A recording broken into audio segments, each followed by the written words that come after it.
आज नहीं तो कल अपने कर्मों का फल मिल ही जाता है। जिंदगी में अगर किसी के लिए भलाई की है तो हमारी जिंदगी में भी अच्छा ही होता है, और अगर किसी की राह में कांटे बोए हैं तो कभी न कभी उसका फल हमें मिल ही जाता है। कुछ इन्हीं विचारों पर आधारित है हमारी कहानी। अरे ओ महारानियों, यहाँ तुम्हारे महलों की तरह नौकर नहीं हैं, काम कर लो। जिया की ये रोबदार आवाज सुनकर उसकी दोनों देवरानियां आशा और सुनीता अंदर तक कांप जाती थी। जरा से फुर्सत के पल भी वो दोनों एक साथ नहीं गुजार सकती थीं। दोनों के पति कमल और सुशील उनके बड़े भाई राम के साथ एक ही दुकान पर काम करते थे। बात दोनों तरफ एक जैसी थी।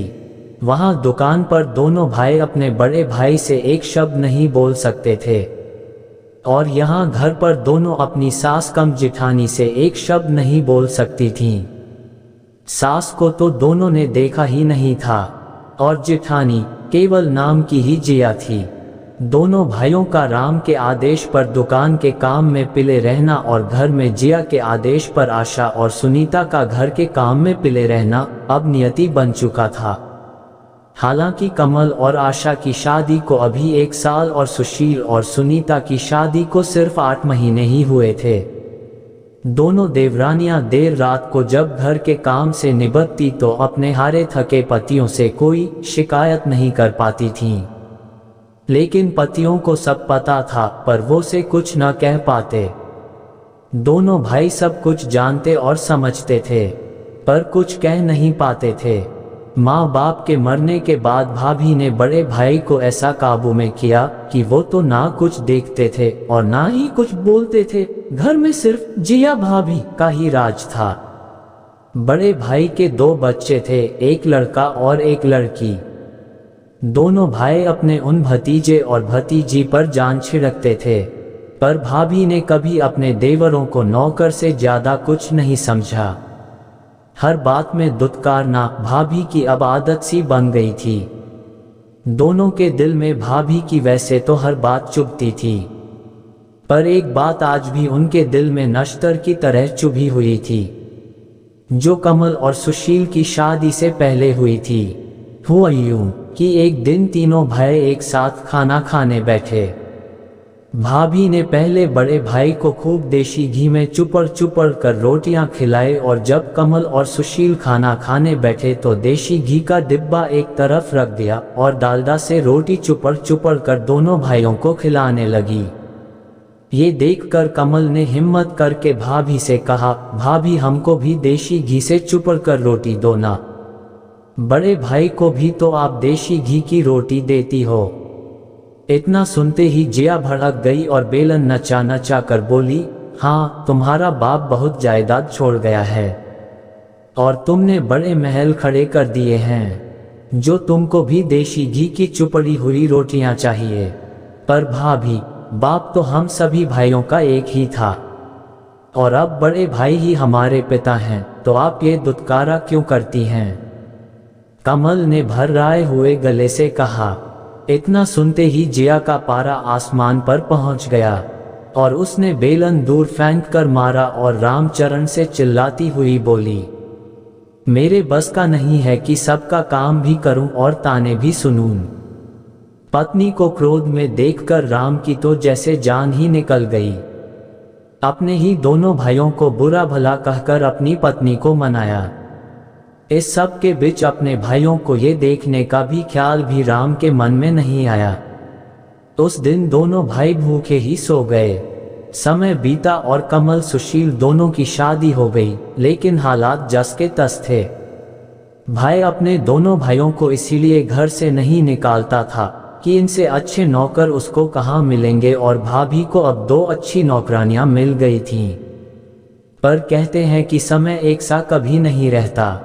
समय बीतता गया और कमल और सुशील के भी बच्चे हुए। घर छोटा पड़ने का बहाना बनाकर जिया और राम ने दोनों भाइयों को अलग कर दिया। दोनों भाइयों को खाली हाथ घर से निकाल दिया, पर दोनों भाइयों ने अपनी एकता को अटूट रखा और एक ऐसा घर लिया जहां वे दोनों अपने परिवार सहित रहने लगे। भाई के व्यवहार से भी दोनों का मन खट्टा हो गया और दोनों भाइयों ने अलग अलग नौकरी कर ली और सुखपूर्वक अपने परिवार में मगन रहने लगे। जिया खुश थी कि दोनों भाइयों को बिना कुछ दिए सब कुछ उसका हो गया।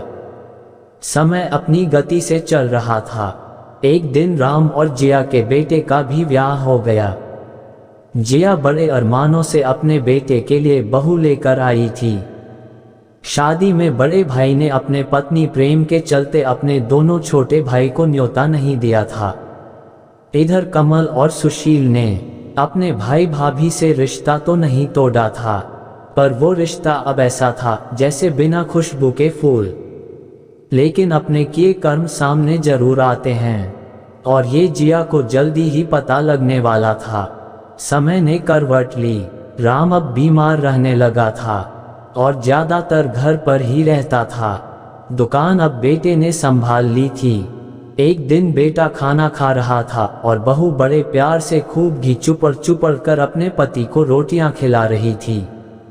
जिया राम के पास बैठी हुई ये सब देख रही थी। बेटे के खाना खाने के बाद राम खाना खा रहा था और जिया उसके साथ ही बैठी हुई थी। बहू रोटियां बना कर राम की थाली में रखती जा रही थी। रोटियां मात्र नाम की चुपड़ी हुई और जली जली सी बन रही थीं। पर कहते हैं ना कि बंदर कितना भी बूढ़ा हो जाए घुटकी मारना नहीं छोड़ता।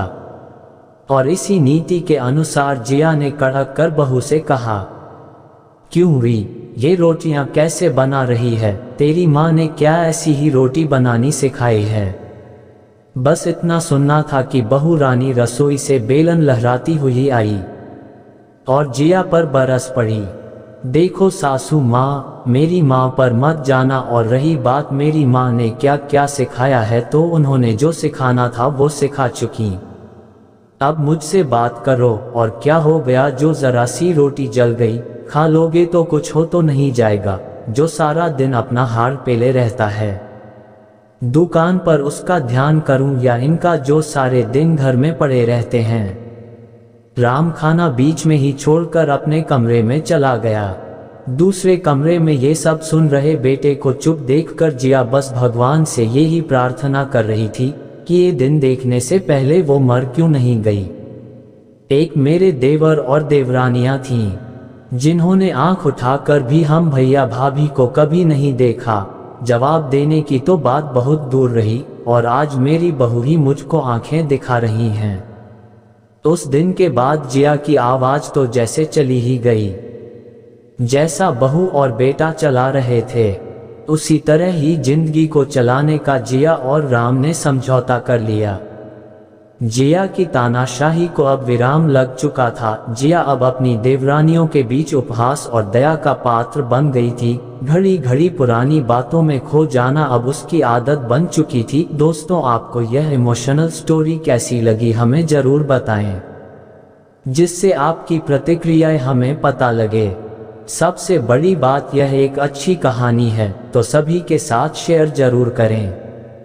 हम आपके लिए ऐसी कहानियां और भी लाते रहेंगे। आप हमारे चैनल को सब्सक्राइब करें। कहानी सुनने के लिए आपका दिल से शुक्रिया।